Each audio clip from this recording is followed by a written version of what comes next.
સો last time આપણે example જોયા હતા, રાઈટ, કે કઈ રીતે આપણે રિપ્લેસ કરી શકાય, રાઈટ. તો એની જ કેસ પણ અહીંયા કંઈક નવો આપણે એમાં લઈએ છીએ. Now consider a general system of coplanar forces. આ નવો કેસ છે, right. Consider a general system of coplanar forces. Suppose અહીંયા એક બોડી આપેલી છે, એમાં ફોર્સ એક્ટિંગ કરે. સપોઝ F1 જે છે એ પોઈન્ટ પર, F2 પોઈન્ટ જે છે એ રેસ કરે છે બી પોઈન્ટ પર, અને F3 પોઈન્ટ છે એ એક્ટિંગ કરે છે સી પોઈન્ટ પર, રાઈટ. તો આ કેવી થઈ ગઈ તમારી general system of coplanar forces. આ શું કહેવા માગે છે, આપણે અત્યારે ભણીએ છીએ કેવું છે, coplanar non concurrent forces. Coplanar મતલબ બધા જ ફોર્સીસ એક જ બોડીમાં છે, હા છે. નોન કોનકરન્ટ મતલબ કે બધા જ પોઈન્ટ એક જગ્યાએ મળવા જોઈએ નહીં, બધા જ ફોર્સ કોઈ એક પોઈન્ટ પર મળવા જોઈએ નહીં. તો એવું જ થાય છે, F1 પોઈન્ટ એ પર મળે છે, F2 પોઈન્ટ બી અને F3 પોઈન્ટ સી પર મળે છે. તો ફૂલ્લી થઈ ગયું તમારું કોપ્લાનર, મતલબ એક જ પ્લેનમાં હોવા છતાં નોન કોનકરન્ટ મળતા નથી એક પોઈન્ટ પર, અને કોપ્લાનર નોન કોનકરન્ટ ફોર્સીસ કહેવાય છે. નાવ આને આપણે ટ્રાન્સફોર્મ કરવાનું છે. ટ્રાન્સફોર્મ ટુ એક એવી બોડીમાં આપણે એને કન્વર્ટ કરીએ, રાઈટ, કે જ્યાં તમારો આ જે થઈ ગયો F1 ફોર્સ, આ થઈ ગયો તમારો F2 ફોર્સ, અને આ થઈ ગયો તમારો F3 ફોર્સ, કે જે એક જ પોઈન્ટ પર એક્ટિંગ કરે છે O પોઈન્ટ પર. આની મોમેન્ટ કે સપોઝ F1 ફોર્સની મોમેન્ટ લાગશે O પોઈન્ટથી M1, F2ની લાગશે M2, અને F3ની લાગશે કે M3, રાઈટ. તો આ શું થઈ ગયું, આપણે એને કન્વર્ટ કર્યું, ટ્રાન્સફોર્મ કર્યું. System of concurrent forces at O point, right, plus added couples. અહીંયા આપણે શું કર્યું કે ત્રણેય જે ફોર્સને છે એ કોનકરન્ટ ફોર્સીસમાં કન્વર્ટ કર્યા, કે જે એક જ પોઈન્ટ પર મળે છે O પર, પ્લસ એની મોમેન્ટ બી આપણે શું કરી, એડ કરી, કે F1ની મોમેન્ટ M1 એડ કરી, F2ની M2 અને F3ની M3 આપણે શું કરી, એડ કરી, રાઈટ. હવે આને આપણે રિડ્યુસ કરીશું, રિડ્યુસ ટુ, હવે આપણે શેમાં રિડ્યુસ થશે, તો અહીંયા જે બોડી હતી, સપોઝ અહીંયા ત્રણ ફોર્સ આપ્યા છે F1, F2, F3, ત્રણેય ફોર્સને રિડ્યુસ કરીને આપણે ત્રણેય ફોર્સને એવી રીતે આપણે રિઝલ્ટન્ટ ફોર્સમાં કન્વર્ટ કરીશું કે ત્રણેય ફોર્સ જે લાગતા હતા એટલો ને એટલો જે શેમાં કન્વર્ટ થશે, રિઝલ્ટન્ટ ફોર્સમાં, રાઈટ. આ તમારો પોઈન્ટ થઈ ગયો O, અને આ જે મોમેન્ટ હતી M1, M2, M3 ત્રણેય કેવી કન્વર્ટ થઈ જશે, એક મેઇન મોમેન્ટ MOમાં, મોમેન્ટ અબાઉટ O, રાઈટ. તો હવે આ કેવું થઈ ગયું તમારું equivalent force couple system acting at point O.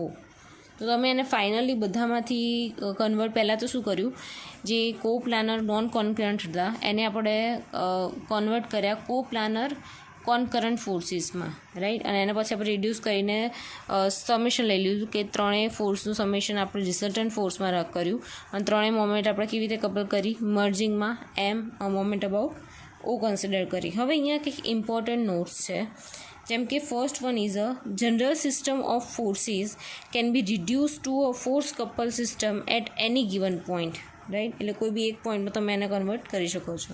The force is the resultant R of the force and is obtained by adding the various forces. R આપણે find કરી શકીએ છીએ by adding of various forces. અલગ અલગ ફોર્સીસને add કરીને આપણે resultant point R લઈ શકીએ છીએ. The couple is obtained by adding moments about O of the various, એટલે કપલ બી આપણે એડ કરી શકીએ, પણ કેવી, કે એક્ટિંગ અબાઉટ ઓ પોઈન્ટ, કોઈ એક પોઈન્ટ પરથી બધી મોમેન્ટ્સ એક્ટ કરતી હોય એવી રીતે આપણે કન્સિડર કરી શકીએ છીએ. તો એના લીધે ઇક્વેશન કયું જનરેટ થશે? Resultant at x is equal to summation of all forces in an direction, R y is equal to summation of all forces or summation of all forces in y direction, right? And moment about O is equal to summation of all moments, right? હવે R કેવી રીતે મળશે? અને R is equal to R x square plus R y square, અને એનું tan theta કેવી રીતે મળશે? R y vertical divide by R x, જે આપણે પહેલાં કરતા હતા એ જ છે સેમ, કે tan theta is equal to sigma vertical by sigma horizontal, resultant R is equal to R x square plus R y square, sigma horizontal square plus sigma vertical square. એમની જ છે, ખાલી અમુક ટર્મ્સ એની બદલાઈ છે, right? તો એનો next example છે 4 forces act on a 700 by 375 mm plate shown below, બરાબર? એટલે તમને પ્લેટની સાઇઝ આપી દીધી છે 700 by 375ની, રાઈટ?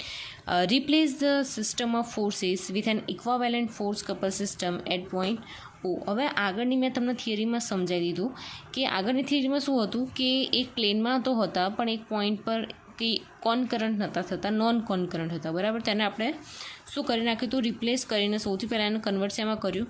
કોનકરન્ટમાં. તો અહીંયા આપણે સેમ સિનારીઓ આપણે થશે.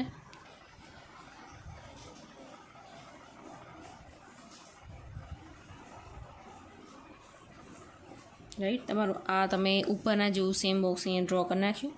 હવે આ પોઈન્ટ ડી પોઈન્ટ પર છે. જોવાનું કે 3 ફોર્સ તો ઓલરેડી એક પોઈન્ટમાં મળે છે, કે 500 છે, 340 છે, ના છે, રાઈટ? તો એક જ ફોર્સ છે કે જે દૂર છે, તો આ બધાને આપણે કેવું કરી નાખીશું? અહીંયા નજીક લાવી દઈશું. તો અહીંયા આપણે જોવા જઈએ તો અહીંયા એક ડોટેડ લાઇન ડ્રો કરી નાખીએ સૌથી પહેલાં, રાઈટ? તો આ ફોર્સ કેટલો છે? 340નો. તો આ જે થઈ ગયો તમારો ફોર્સ 340 ન્યૂટનનો, રાઈટ? કયો ફોર્સ છે? F3. હવે એવી જ રીતે અહીંયા ફોર્સ અહીંયા આવી જશે. આ કેટલો ફોર્સ છે તમારો? 500 ન્યૂટનનો. ને કયો છે? F2, right? અહીંયા બીજો આવી જશે એ જો 760 ન્યૂટનનો, કે જે F4 છે. અને અહીંયા આવી જશે તમારો 600 ન્યૂટનનો ફોર્સ, કે જે છે F1 હતો. બધું સેમ જ કરવું જોઈએ, ઉપર હતું એવું સેમ ટુ સેમ છે.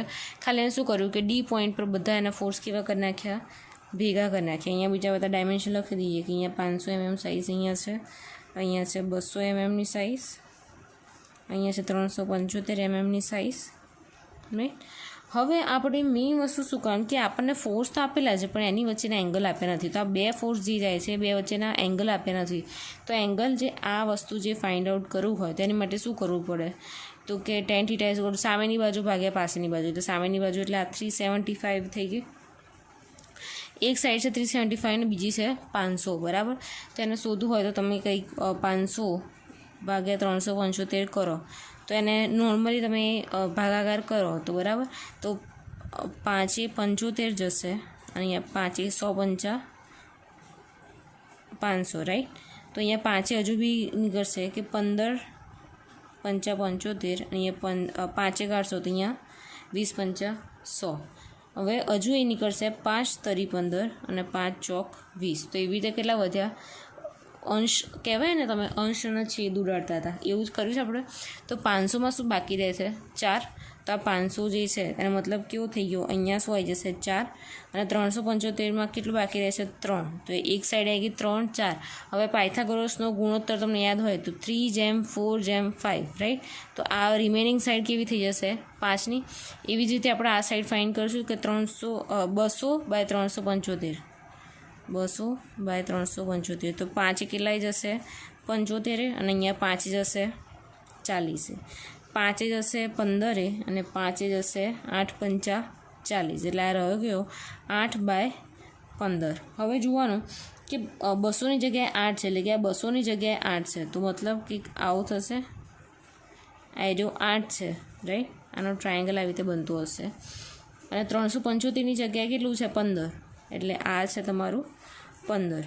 તો 8 ખબર પડી ગઈ 15 ખબર પડી ગઈ, પણ આ સાઈડ કઈ છે નહીં ખબર પડી. તો એનો ગુણોત્તર શું આવે? 8:15:17, રાઈટ. સોરી, આ 375ની સાઈડ આ 15 છે, તો આ થઈ ગઈ તમારી કેવી થઈ ગઈ? 17ની સાઈડ, રાઈટ. ઇઝી. આ ગુણોત્તર યાદ ના હોય તો તમે પાયથાગોરસનો નિયમનો યુઝ કરી શકો છો કે કર્ણનો સ્ક્વેર ઇઝ ઇક્વલ ટુ આનો સ્ક્વેર પ્લસ આનો સ્ક્વેર, બરાબર. એટલે અંડર રૂટ કરશો તો તમને આન્સર મળી જશે. તો 8, 15, 17 ને 3, 4, 5, રાઈટ. ઇઝી. હવે આપણે શું કરવાનું છે કે resultant force at in x direction, એટલે કે હોરિઝોન્ટલ ડિરેક્શનમાં કયા કયા ફોર્સ લાગે છે? Summation of forces in x direction. તો પહેલાં જઈશું F1 ફોર્સ પર. F1 તો આપણે કેવો જોઈએ છે? Horizontal force. તો આ F1 કેવો ફોર્સ છે? તો વર્ટિકલ છે, તો કે આ 0 થઈ જશે. બીજો ફોર્સ કયો આવશે? તો બીજો ફોર્સ લઈ લઈએ આપણે 500નો. તો એનું જોવાનું કે એની ડિરેક્શન હોરિઝોન્ટલ ડિરેક્શન કન્સિડર કરીશું તો એની કેવી ડિરેક્શન થઈ જશે? Right to left. એટલે મતલબ મેં તમને સાઇન કન્વર્ઝેશન પહેલાં શીખવાડ્યું હતું, રાઈટ, કે આવું હોય અને કે ડાબીથી જમણી જતી હોય અને નીચેથી ઉપર જતી હોય તો કેવી સાઇન આવશે? પ્લસ. પણ જમણીથી ડાબી આવતી હોય અને ઉપરથી નીચે જતી હોય તો કેવી આવશે? માઇનસ. અહીંયા શું થાય છે? જમણી બાજુથી ડાબી બાજુ જાય છે એટલે કેવી નિશાની આવશે તમારી? -500. અને એનું 500 જ્યારે નામ કહીએ તો એનું 500ની જોડે કયો આવશે એનો એંગલ? 4/5. Easy, right. એવી રીતે બીજી સાઈડ લઈ લઈએ. કયા ફોર્સ? F3 ફોર્સ, જે 340નો છે. તો એનો હોરિઝોન્ટલ ભાગ કેવો થઈ જશે? કે લેફ્ટ ટુ રાઈટ જશે તો મતલબ કેવો થઈ જશે? પ્લસ. ફોર્સ છે 340નો. હવે 340ની વાત કરીએ છીએ તો 340ની જોડે કયો આવશે? 8/70. 8/70. અહીંયા એ વાત યાદ રાખજો કે અહીંયા જે બી ફોર્સ, અહીંયા જે બી તમે લેશો ડિવાઈડ બાય કેવું આવશે? નીચે કર્ણ આવશે, રાઈટ. અહીંયા ડિવાઈડ બાય કર્ણ એટલે કયું? Incline line. તો 5 ડિવાઈડ બાય 5 અને એમાં કર્ણ કયું? 17. તો અહીંયા 17, રાઈટ. હવે નેક્સ્ટ છે 760 ન્યૂટનનો ફોર્સ, બરાબર. એ ડાબી બાજુ જાય છે એટલે મતલબ કેવો થશે? -760. તો એનો આન્સર મળી જશે -1000 ન્યૂટન. RXનો આન્સર મળી ગયો તમને. હવે RYમાં શું આવશે? Summation of all forces in Y direction, right. Y ડિરેક્શનની વાત કરીએ તો F1થી સ્ટાર્ટ કરીએ તો કે અપવર્ડ જાય છે તો એ પ્લસ આવશે 600. હવે 500ની વાત કરીએ તો કે એ અપવર્ડ ડિરેક્શનમાં જાય છે તો પ્લસ 500. હવે અહીંયા થઈ વર્ટિકલની વાત, બરાબર. તો અહીંયા વર્ટિકલ કયો છે? તો કે 3 છે. તો કે 3 ડિવાઈડ બાય એનો કર્ણ. નેક્સ્ટ છે 340, બરાબર. એ બી અપવર્ડ ડિરેક્શનમાં જશે તો 340, બરાબર. હવે અપવર્ડ ડિરેક્શનમાં કયો જાય છે? એના બે પાર્ટ પડ્યા, હોરિઝોન્ટલ અને વર્ટિકલ. હોરિઝોન્ટલ તો આપણે ઓલરેડી લઈ લીધો. વર્ટિકલની વાત કરીએ તો વર્ટિકલ કેટલો છે? 15/17, રાઈટ. હવે 760ની વાત કરીએ તો એ કેવો ફોર્સ છે? હોરિઝોન્ટલ. આપણે જોઈએ કેવો વર્ટિકલ, તો કેવો આવી જશે? 0. તો RYનો આન્સર મળશે 1200 ન્યૂટન. RY. હવે main resultant force R find કરવું હોય તો શું કરવું પડે? RXનો સ્ક્વેર પ્લસ RYનો સ્ક્વેર. તો તમને આન્સર મળશે 1562 ન્યૂટન. હવે tan θ કેવી રીતે ફાઇન્ડ થશે? tan θ is equal to RY/RX.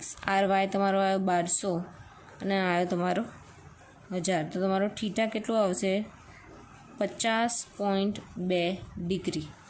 હવે અહીંયા જોવાની વાત એ છે કે RX અને RY, એક RX જે છે માઇનસ મળ્યો અને RY કેવો મળ્યો? પ્લસ મળ્યો. તો તમે જ્યારે આ ચાર્ટ ડ્રો કરો છો, રાઈટ, તો અહીંયા બધી કેવી નિશાની હોય છે? પ્લસની. અહીંયા કેવી હોય છે? પ્લસની, માઇનસની. હવે અહીંયા તમને શું આવ્યું છે? હોરિઝોન્ટલ કેવો છે? માઇનસ. એટલે આ હોરિઝોન્ટલમાં માઇનસ પોર્શન એટલે કે આ તો ફિક્સ થઈ ગયો. અને વર્ટિકલ પોર્શનમાં કેવો છે? પ્લસ છે. તો વર્ટિકલ પોર્શનમાં આ થઈ ગયો તમારો પ્લસ. તો તમારી ડિરેક્શન તમને ખબર પડી ગઈ કે આ ડિરેક્શનમાં તમારું લાગતું હશે 1562 કે જે એંગલ બનાવતો હશે 50.2 ડિગ્રી. ઇઝી. તો આ આપણને દેખાડો હોય તો આપણે અહીંયા દેખાડી શકીએ કે રિઝલ્ટન્ટ ફોર્સ R કંઈક આવી રીતે લાગે છે, રાઈટ. કે જે એંગલ બનાવે છે 50.2 ડિગ્રી સાથે, રાઈટ. તો આ થઈ ગઈ વાત રિઝલ્ટન્ટ ફોર્સ અને એનો એંગલ ફાઇન્ડ કરવાની. હવે એની મોમેન્ટ ફાઇન્ડ કરવાની છે, રાઈટ. તો એની મોમેન્ટ હવે કેવી રીતે ફાઇન્ડ કરીશું? તો કે મોમેન્ટ અબાઉટ ડી ફાઇન્ડ કરવું હોય, આ મોમેન્ટ અબાઉટ ડી ફાઇન્ડ કરવું છે તો કેવી રીતે ફાઇન્ડ કરશે? અહીંયા મોમેન્ટ અબાઉટ ડી આપણે લઈએ તો એવી મોમેન્ટ લઈશું કે જે અલગ હોય. Suppose same line of action જે હોય બધા એક જ જગ્યાએ મળે. ડી પોઈન્ટ પર, ડી પોઈન્ટ કેવો પોઈન્ટ છે કે જ્યાં 3 ફોર્સ એને કન્ટિન્યુઅસલી એના સેમ લાઇન ઓફ એક્શનમાં જઈશું તે બધા કેવા થઈ જશે? 0, બરાબર. જે પોઈન્ટ પર આપણે મોમેન્ટ ફાઇન્ડ કર્યું હોય એ પોઈન્ટ પર જેટલા બી ફોર્સ હોય બધા કેવા થઈ જશે? 0. એટલે કે F2, F3, F4 ત્રણેય 0 થઈ જશે. પણ વચ્ચે કહ્યું કે જે અલગ હશે, તો કે આ 600 ન્યૂટનનો લોડ છે એને સેમ લાઇન ઓફ એક્શનમાં આવતો છે નહીં, તો મોમેન્ટ અબાઉટ ડી અહીંયા કેટલું થઈ જશે? તો કે 600નો ફોર્સ. હવે જોવાનું કે તમે ડી પર થંબ મૂક્યો છે, તમે 600 ઉપર તમે જાઓ તો કે આ ક્લોક વાઇઝ જશે, તેની સાઇન પ્લસ આવી ગઈ. તો +600 મલ્ટીપ્લાય બાય એ બે વચ્ચેનું ડિસ્ટન્સ, તો ડી અને સીની વચ્ચેનું ડિસ્ટન્સ છે 500, તો મલ્ટીપ્લાય બાય અહીંયા 500 મૂકી દેવાનું. તો આન્સર આવશે, આ 500 આપેલું છે, એમએમમાં આપ્યું છે એટલે ન્યૂટન ઇન્ટુ એમએમ. મીટરમાં કન્વર્ટ કરવું, ડિવાઈડ બાય 1000 કરીએ તો તમને થશે 300 ન્યૂટન ઇન્ટુ મીટર. પ્લસ છે એટલે કેવું આવશે? Clockwise direction, right. ઇઝી. જો તમને આ એક્ઝામ્પલમાં કોઈ ખબર ના પડી હોય કે આના કોઈ પહેલાં થિયરીમાં નાખવા પડી હોય તો મને પૂછી લેજો. ઓકે.